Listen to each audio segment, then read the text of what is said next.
Hey everyone, my name's Jason Ferrara. I'm an executive member of the Kellogg Texas Alumni Network. Thank you for joining us at the symposium today, and thanks for your patience as we get started a little bit late. Had some technical difficulties, and I gotta say that Julia and Mark behind the scenes know exactly what they're doing. So thanks for your patience there. I'm thrilled that you've joined. We're really looking forward to this next session. We'll talk about the restaurant industry and what the pandemic did to the restaurant industry. Not only the industry, but its employees and its customers as well. So we'll see kind of both sides of the pandemic's impact. We're also going to highlight some of the leadership lessons that companies have been going through. They've been struggling. How have they pivoted? How are they rebuilding? How are they planning to come out stronger than they entered? And our guide through this session is Kelli Valade. Kelli is the CEO of the restaurant insights company Black Box Intelligence, and she is past president of Chili's Grill and Bar. In fact, she's the first female president in that brand's history. Kelli's been working in the restaurant industry since she's been 16, so she knows how this industry ticks. I could list through all the jobs she's had, but suffice it to say that she has an enormous amount of experience for this industry. She uses that experience to give back as well. So Kelli serves on the board of the National Restaurant Association Education Foundation. She's on the executive committee of the Women's Food Service Forum, and she also gives back and serves with her daughter on the Allen chapter of the National Cherry League, and she currently sits on the board of trustees for the Shelton School in Dallas. So very busy using all that leadership knowledge to give back to other people as well. Kelli's also been recognized by the restaurant industry. Nation's Restaurant News added her to their top 50 power list, and the Western Food Service and Hospitality Expo gave her a Beacon Award. For me, Kelli is the definition of a great leader. She is an intense listener. She's a creative thinker and a compassionate mentor. So without any more introduction or further ado, here is Kelli Valade to talk about leading and serving through crisis. Kelli? Thank you, Jason, and good morning, everybody. It is really a pleasure to be here, and I also would echo what Jason mentioned. Thank you for your patience. So with that, and given that we did start a little bit late, I'm honored to be here, and I want to jump right in and give you as much information and insight as we possibly can in the time that we have. So if we could bring those slides up, we'll start talking about the industry. I did title this Leading and Serving Through Crisis. That is obviously, that's the theme. These uncertain times have allowed true leaders to really shine and bring their best in a time of unprecedented crisis. I think the word of 2020 and maybe the word of 2021, unprecedented. I am not seeing my slides just yet. Jason, I'm not sure if you I will, I'll double check with Mark. Not seeing him yet. Hold on 1 second, please. Great. First couple are just some buffer slides so I can keep talking. I actually had a slide that was just a normal photo headshot we would send, and it really demonstrated, and we'll show you in a second, hopefully, that's what life before COVID looked like when we were all doing presentations and connecting via a stage and a conference, and we're all together. This is perfect, actually. So you can forget the formal headshot. This is what life in COVID is like for me. I'm actually in what is my office, but is my master bedroom and office, and we'll talk about all the data. I'm going to share data too. Our company at Black Box is a small company based in Dallas, Texas. I like to say we're small but mighty. We are not a McKinsey. I did get a chance to see Susan, and what a great kickoff today. I think we will, you'll see, I'm going to get more granular on the restaurant industry. Jason and I have talked at length about it being an incredibly impactful industry, one that I am incredibly passionate about. As you can probably tell, I've spent my entire career since the day I turned 16 in this industry. So we'll talk about how impacted it's been and how impactful this industry is, because I see it as a lot more than food. So our small but mighty company in Dallas, if we go to the next slide, is about pulling data in from our restaurant clients. We have over 300 restaurant clients in our consortium of data. So we are different than a McKinsey in that some of McKinsey's data that you saw, big data, amazing survey data, amazing insights to take away from it. We're going to take it and kind of imagine a funnel today. We'll get a little bit more granular, but our data is about polling restaurants and getting them to, they actually subscribe to us and send their real sales and traffic data, their real statistics on workforce, turnover, wage rates. We capture real guest sentiment and satisfaction ratings on our customers, and then we are pulling it all together with some survey data to kind of create stickiness. So I just want to level set on where we're getting it. 300 brands all across every segment of the industry. I'll talk about the segments. And I will paint the picture for you of what's been happening in COVID. But much like you just heard from Susan, I'll talk to you about the leadership implications, who's doing well, why they're doing well, and what we can expect from this amazing industry going forward. So with that, next slide, please. We can go to the next one. So I'll talk about the consumers. The headlines and the highlights are really that sales growth is trending up, and I will show you the week by week, month by month, everything we've been tracking since it started in our database is really representative of what's been happening in the total industry. The estimated loss, this has been a devastating loss for the industry, although just like you saw with Susan's presentation, there have been the winners and the losers. I call them the haves and the have-nots. It's definitely a tale of two cities, and I'll talk about that and why we know that to be the case. The other thing to note, this is an $890 billion industry.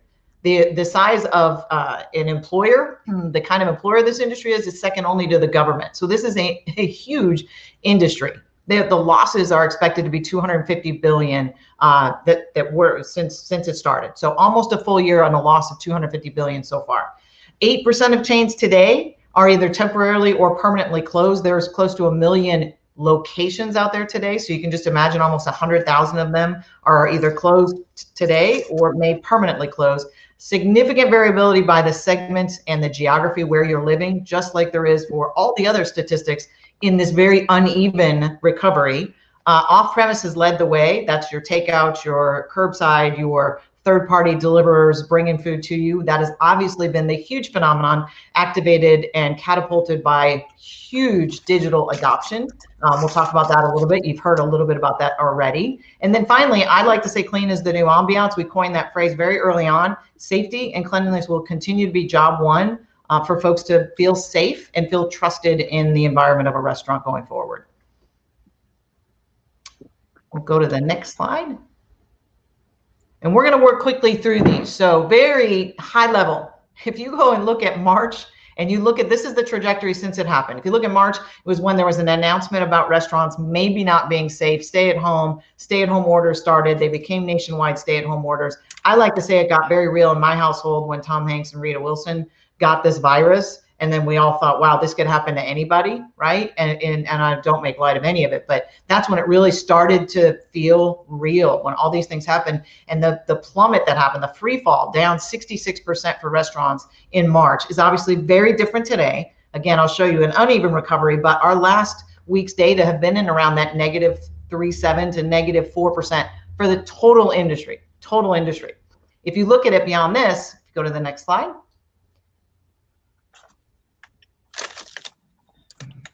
You'll see again this tale of two cities. Now, limiteds, we track there are 6 segments tracked in the restaurant industry. Very quickly, they are quick service and fast casual, which make up what you call limited service. That's where you are no one's waiting on you, basically. Nobody's waiting on you there. And in full service, you're either in the casual dining segment, you're in upscale casual, you're in the family dining segment. That's your Denny's, your IHOPs, or you're in a fine dining establishment. We are tracking and have restaurants in our consortium, in our database, in all areas. And it's been a tale of two cities since the beginning, primarily because limited service, people were still going in and being able to pick up their food from think drive-thrus, right? Drive-thrus up 5.3% in quick service.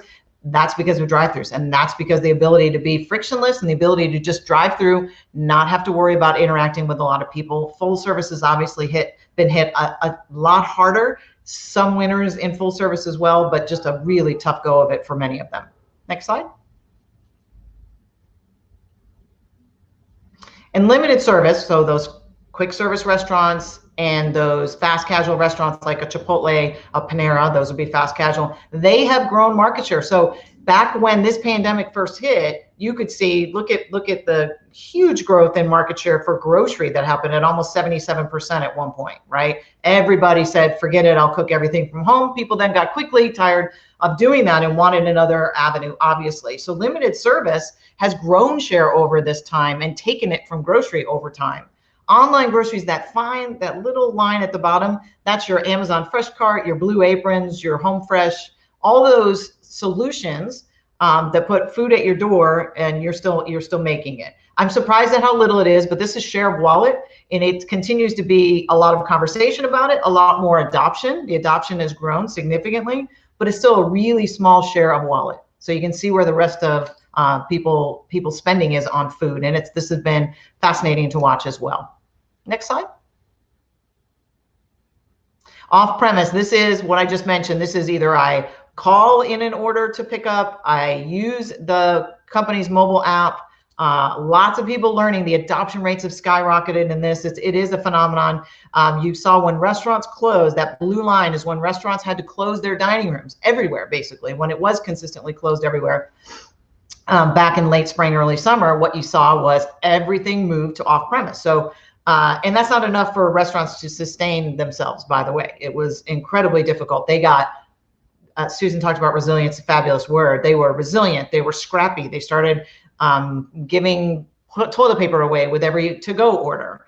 They figured out how to create different experiences through to-go and were able to hold their own. So restaurants have been able to do that, but the mix change, the amount of sales going to off-premise continues to just rise, and people continue to use it when they need to feel safe and they need a frictionless experience. We'll talk about it at the end, but they're not going to unlearn some of these things they learned through this pandemic about how to use a mobile app, how to get food delivered to my door. They'll still go back to it when they need to. Next slide.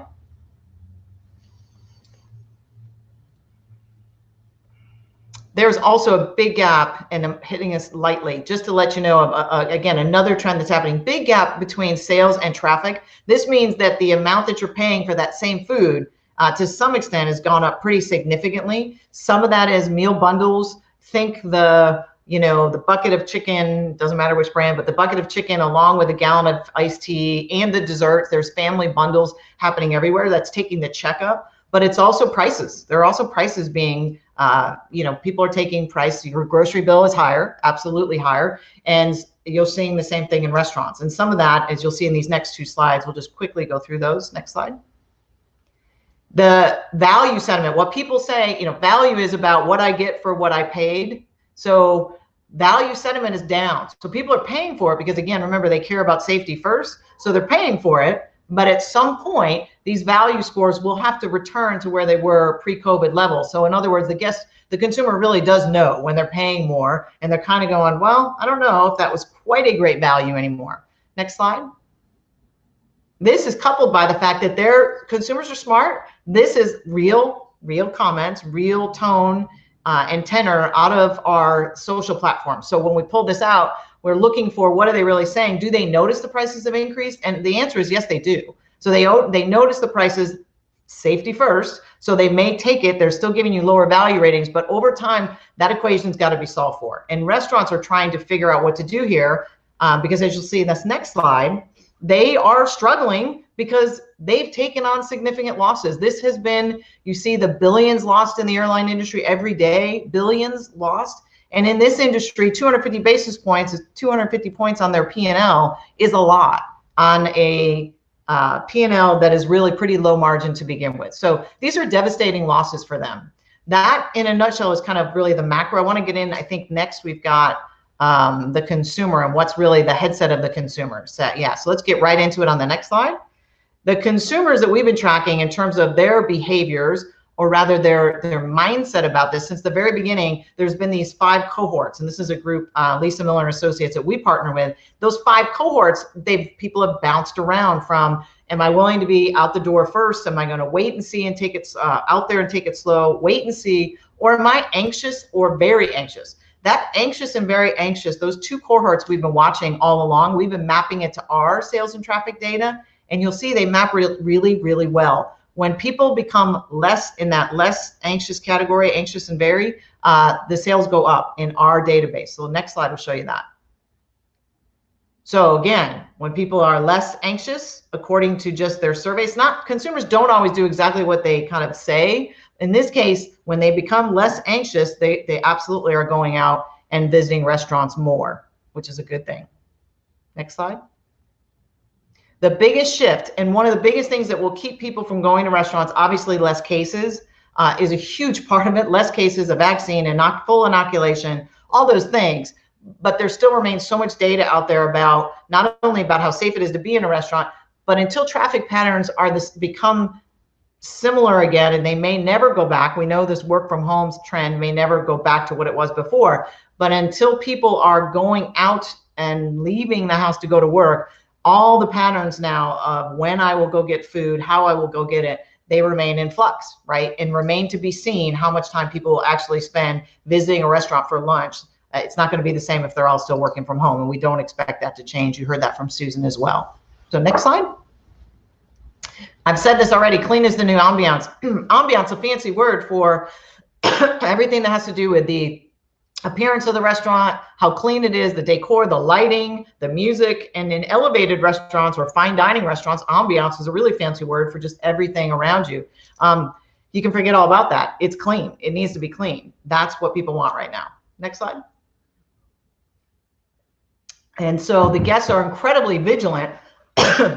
Excuse me, they're incredibly vigilant on clean, and they will tell you that in their social ratings. I'm not putting myself at risk if you're not taking it seriously. So they'll go to your website, and if they see that things are not happening correctly when they actually go in, they're going to leave. They're going to post about you online, and it's not going to be positive stuff. Next slide. I would dare say, and this is the leadership component I want to start to kind of lean into with some of this data, move from the data to what does this actually mean for us? It really is about, you know, for the sociology, psychology majors out there, it really is about you cannot meet the higher level of needs in this hierarchy ever unless the foundational, the bottom of this pyramid, unless those foundational needs are met. So you're talking about basic physiological needs needing to be met right now, and people needing to feel safe, right? At the end of the day, restaurants serve a much bigger function in society, right? I truly believe it is a place where the saying, you break bread with family and friends. There's love around food. There's love and passion around food. So love, belonging, even self-esteem can be established inside those four walls of a restaurant. And frankly, I think people can, I think self-actualization is not something out of the realm of possibilities. People come to restaurants at times to be seen. And and I don't know, Jason and I talked about this, how many of our friends have said, if there's no joy in being in a restaurant right now because I've got a mask on, I've got to put it on when I get up. It's that idea of, can I really be seen right now? So again, today, safety, physiological needs first, and that's the name of the game going forward for right now. Next slide. So I think in terms of connecting with the uncertain consumer, the lessons here are clearly keeping me safe, job one. They're going to not unlearn the behaviors of using mobile apps, connecting with you digitally. It's changed us forever. That will not go back. People will return to the joy of kind of dining out when all other things remain equal, and they can start to think about the top of the hierarchy there in what we just talked about. But I think you also need to tell people why and how they should stay connected to you. If you are a full service restaurant, how should I stay connected with you as a brand? And if they can't know, or you don't have a digital presence, or it's not a strong digital presence, and you haven't figured out a way to create connection to your brand, those are the ones that aren't winning, right? Those are the ones that will not continue to win in this environment. Next slide. I use this example because I find it fascinating. Starbucks is a fascinating brand to watch, just a mighty brand in so many ways. But what they have done in the way of this pandemic, and in the way of understanding where consumers' heads might be beyond the pandemic, they have not opened up their stores indoors. Restrooms aren't open. None of that has changed for them.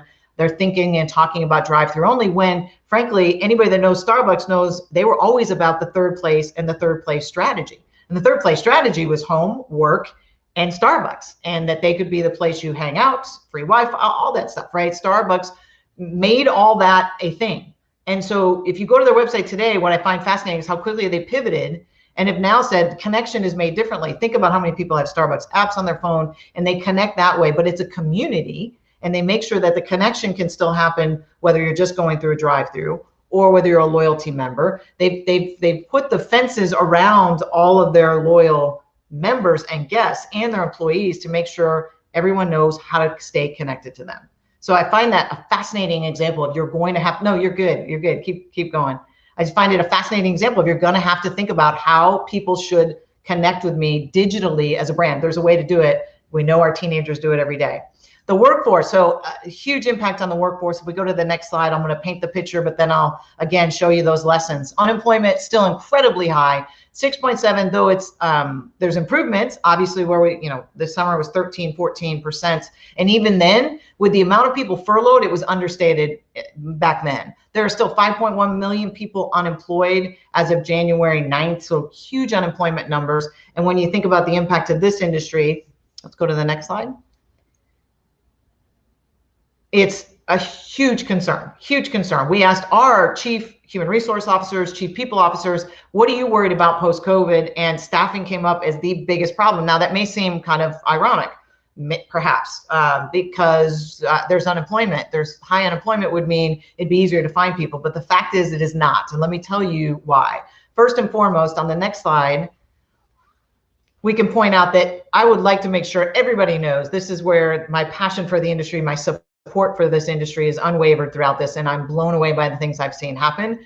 I've watched operators, CEOs in every level of the organization do everything possible to keep their people safe and to keep them staffed, keep them in their jobs. And frankly, they weren't able to do that because the business couldn't support it. So layoffs abound. They tried to furlough them in the beginning. They ended up having to exit them. They did everything possible, but we're up against a lot when it comes to the workforce in restaurants. Next slide. I say we're up against a lot is because this is, so they are down, they have 8 less people, almost 8.5 less people in a full service restaurant just because the demand's not there. They have 1.5 less hourly workers in limited service restaurants, a little less managers. By the way, it's not that many less managers, but a lot less hourly employees or team members. That just says the managers are doing that much more, right? And not getting a lot more for it. And certainly having to deal with an incredible amount of change every single day. Right, legislation changes whether it can be open or not. I ran restaurants for a really long time, and I'm really grateful right now. I'm watching it from the sidelines and so empathetic to it because it's crazy. Next slide. Being on the front lines today also means this. Unfortunately, who would have thought this would be what it is? It has gotten better to some extent. We've now got a federal mandate. We know all these things have changed, but to some extent, it's still an issue. And I ask servers every time I'm out how things are going, even if I don't know them. I'm asking, how's it all going? What's it like to work through this? And a lot of them will tell you it is really difficult to be in the middle of someone that has a strong belief about masks or says, I don't need to be distanced. I don't care. Seat me at that table, even if it's marked not to be seated. So these servers don't want to be in the middle of that, and they're being put in the middle. Next slide. Further, and you can click one more time for me if you wouldn't mind. We'll just show the whole slide. Further, if you have taken a stance, and again, this is not, it's not a new slide, and yet it still applies. Because if you've taken a stance and you're mandating masks, which almost everyone is now, and almost every major brand is, and again, more federal now as of late, but back when it was, early on, there's still today, I can walk into, I'd say 2 out of every, maybe 3 every 10 places I go, retail or restaurants, somebody's not adhering, handful of people sometimes not adhering. And yet the servers don't want to be put in that position. They want the statement to be clear. They want somebody to back them up if they've got to do something. If another guest is upset, they don't want to get in the middle of saying, excuse me, you have to be wearing a mask. You're not wearing it properly. They want to be backed up by the organization, or else it's not worth it to them. Because again, they're putting themselves in harm's way because of being out there working. So being on the front line. They're also, next slide. Further complicating things, as it did for every single person on this, listening to this today, every one of us that is speaking today. This has all been a crazy year, and the impact has been, just compounded by the social injustice and the other things that were going on. I call this out because leadership today really means you've got to, as a brand, if you're leading a brand, if you're a part of a brand, you've got to know this is in the DNA of the people working for you and your customers. These are actual social comments coming out of our social platform where not only your employees were saying, I need you to back me on this. How could you not be supportive? How could there not be anything on the website? How could you have not made a statement? And then customers, same thing. I won't support anyone that actually doesn't say something about this. So you've got that layer, hasn't gone away, maybe is dull for the moment, but hasn't gone away, and you've got to address that too. Next slide. So they're going to other industries. That's a really easy, quick slide to just say, as a result, the reason staffing is the #1 issues by chief people officers everywhere is because they are going to other industries. So as much as there is unemployment and they've let go of people, there's now hiring signs on every major brand's website out there. And that's the big guys, so some of those smaller independents are having just as much problems. Next slide.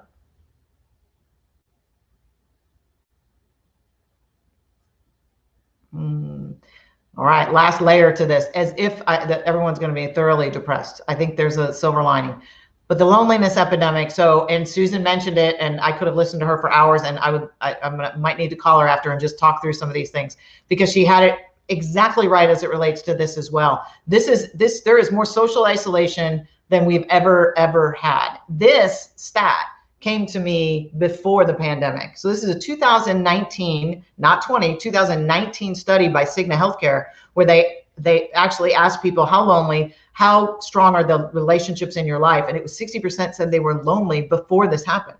And so that's with all the apps and all the connections and the thousands of friends everywhere in social media. Imagine what that will be now. So wellness is an issue in so many industries. It certainly is an issue in this industry as well. Next slide. Working from home is now living from work. So I'm a perfect example of that. When I heard this phrase, which I think this is going to catch on, watch it catch on from here. I saw it last week in an article. I saw it then covered on the news. Working from home is now living from work. I'm in, as I mentioned when we started, I'm in my master bedroom, but I can see if the weeds are growing. And when this is over, I tend to end up going out and trying to pull weeds, and then maybe start dinner in between one of my next calls. I'm actually living from the place that I work now, instead of what used to be working from home. Sounded luxurious and sounded like a gift. It's putting its toll from a wellness perspective on all of us for very different reasons. Next slide. So in a nutshell, to close out the workforce model, as if it wasn't complicated enough, big changes are going to be needed in the restaurant space, as well as under other industries, but definitely in the restaurant space.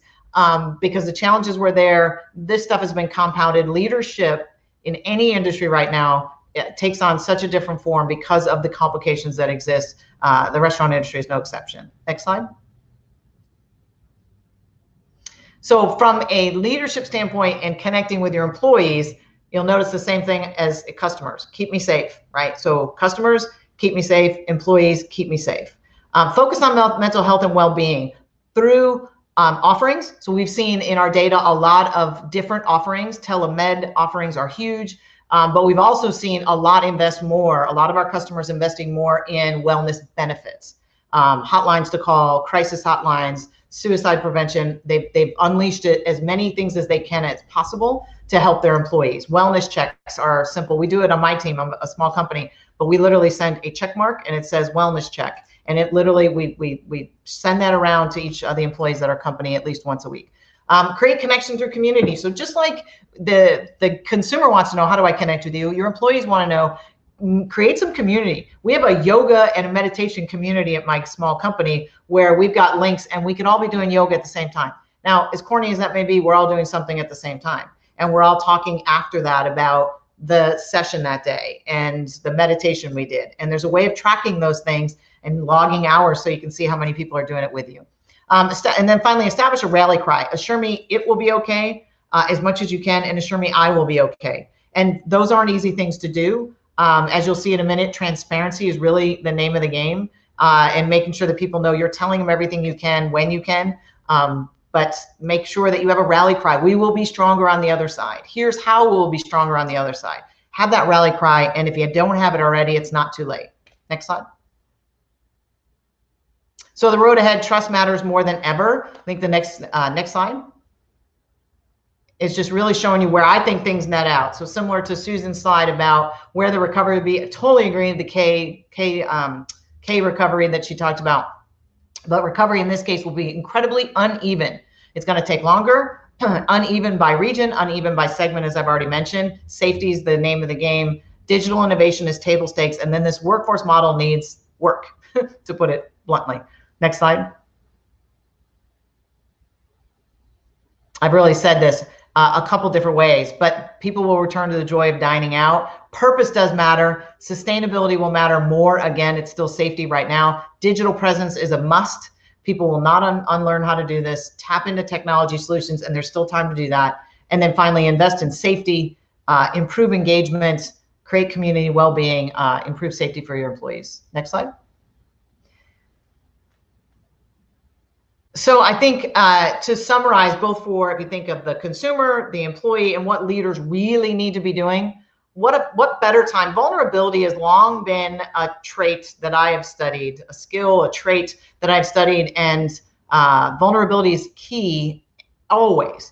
If you are not someone that's vulnerable today, I would say, why not try it now? If it doesn't come naturally to you to say, I don't have all the answers, it's a perfect time to lean into that, because no one expects you to have all the answers. It's the perfect time to say, I don't know, and I'll lean into the people around me. I'll use the support I have around me. But as from a leadership standpoint, I can tell you, I think vulnerability and transparency are the traits, the without fail, the two traits right now that everyone wants to see.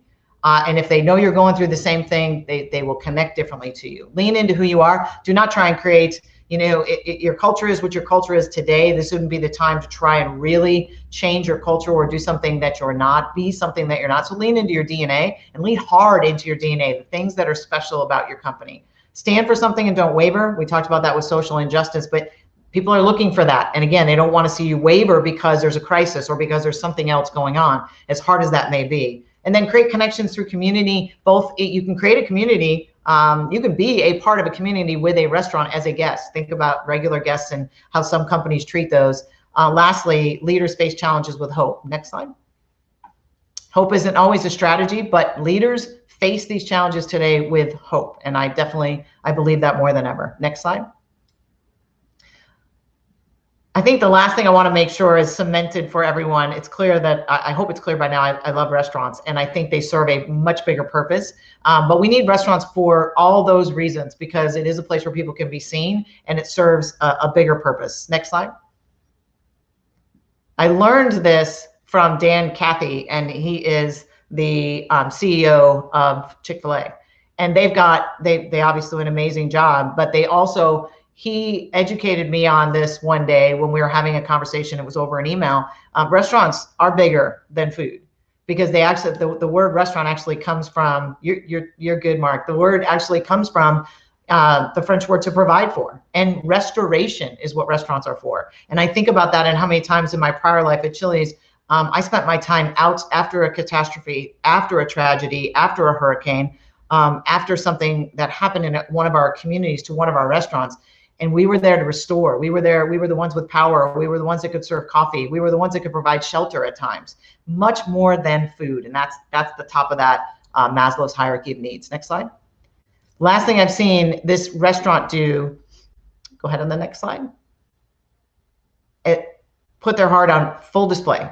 Full display. If you're not familiar with World Central Kitchen, it's Jose Andres, who has been not only a celebrity chef, but an amazing leader. He's been present throughout, feeding first line responders with his nonprofit World Central Kitchen, and so fitting that he was on Time Magazine's cover. But there's also been, when restaurants didn't have anything, they gave what they didn't have, and I've watched that over and over again, not just with our clients, but with so many. Next slide.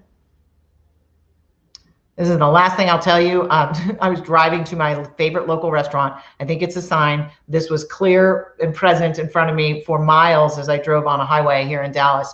And there's so much heart in this industry. There's so much heart that leaders that do share and choose to lead with heart have so much in front of them, and people will follow them throughout this crisis. The resilience will show throughout the crisis. The innovation will continue. Heart will be, I believe, heart and hope will be what gets us all through it. So with that, Jason, I think I'll turn it back to you to see if we have time for a couple questions. And thank you so much for listening. Yeah, excuse me. Thank you, Kelly. I appreciate the comments and the time you put into this. I love that picture. We talked about this the other day, and how amazing it is. I saw it right away. You put that up on the screen, and I was like, wow, look at that. Look at that heart. So a couple of questions did come through that I'd like to address. One is, you've really taught me about restaurants serving that greater need for their customers, but also that you mentioned in times when there's been a hurricane and a restaurant is the only one there to be able to serve coffee and provide Sure. shelter. Makes me think a lot about culture. Managers are working harder. You said lean into your DNA. Like, how is this affecting culture at these organizations, this pandemic time, and even to come out of that, maybe build stronger or rebuild a culture? Well, can you talk a little bit about sure. culture I mean, and what's happening it's right trying, now? right? I mean, it's putting pressure. If it's a strong culture, I think it'll get stronger. If it's a culture that has been in flux, or there's leadership that's been in flux, or there's been turnover at the leadership level, you're gonna feel it. It trickles down. It always trickles down, and it's always felt. So again, some of the people doing the best are the ones that have strong cultures, strong foundation. Just like anything else, if there's a hurricane, the house with the strongest foundation stands the best chance, right? So to me, culture is everything, and we've got a lot of great customers that have been able to demonstrate that. Make their views known to not just their employees but their customers, right? And be out front and center, doing the right things. Thank you. So two final things. One is early on in this presentation, one of the listeners, Stacy Davino, talked about the new espresso machine she invested in. Like, I don't know the specific model, but it sounds fancy. That's a thing, right? People have begun to. I mean, we've seen it in the grocery segment. There have to be other segments, like she's investing in an espresso machine.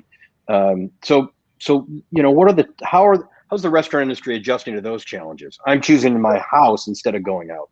Right, sure. Again, I think it's going to settle in, and it will. People still, there's so much pent up demand. I didn't show that slide today. We've got slides on that just showing if and when I feel safe,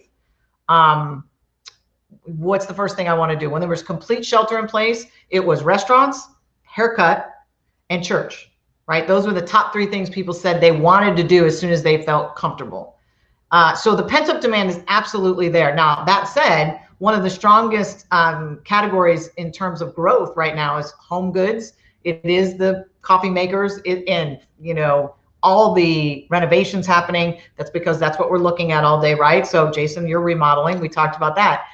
So those things are still happening at the same time. I think it could change demand to some extent, but remember, you'll have a contraction that's happened as well. So you'll have less supply, the demand will come back, it will settle back in. And again, I firmly believe people will return to the joy of dining out, even when they can make things themselves. Last thing I'll say about that, Jason, is watch the commercials today that talk to you about, it's like they're talking to us because they know this is our mindset. You can't make this at home, right? So there are a couple new commercials, I won't name the brands, that are out there saying you'd have to have this, and this. You'd have to have it all, and you have to be great at making this because we do it better.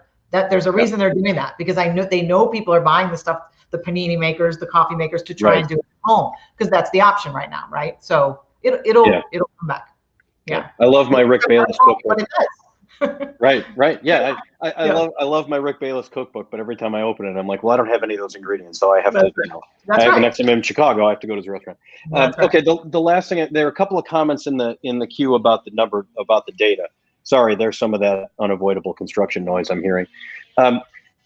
So black box intelligence, without getting too deeply into it, because we're running up on time, you have like a quarterly indices that you release on data and things like that. Like, if people want to learn more or get more into this data, how do they do that? Yeah, absolutely. Well, certainly you go to blackboxintelligence.com, right? So you can go to our website.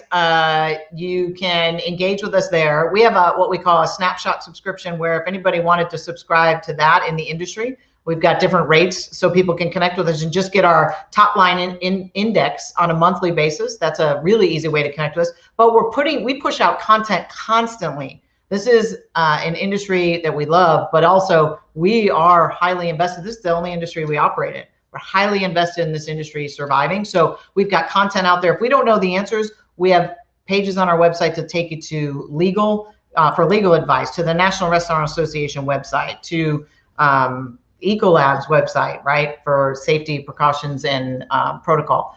So many things you could find us there. Find us at Black Box Intelligence. We'd love to connect, and you can reach out to any one of us. We will get back to you if we can help you in any way, certainly if you're not in restaurant operations. Great, thank you. And all for people who are listening, I mean, she's sincere about that. That's exactly what I did when I worked at a business that was partners with Black Box Intelligence. We talked often on questions that I had and things like that. So please take her up on that. Thank you very much. We're up on our time, so I really appreciate the time today, Kelly, and everybody in the audience. Thanks for listening. I know it's hard to sit and look at a screen for so long. You've been doing it for many months, so I appreciate that. So thanks, everybody. Take care. You. Thanks, Kelly.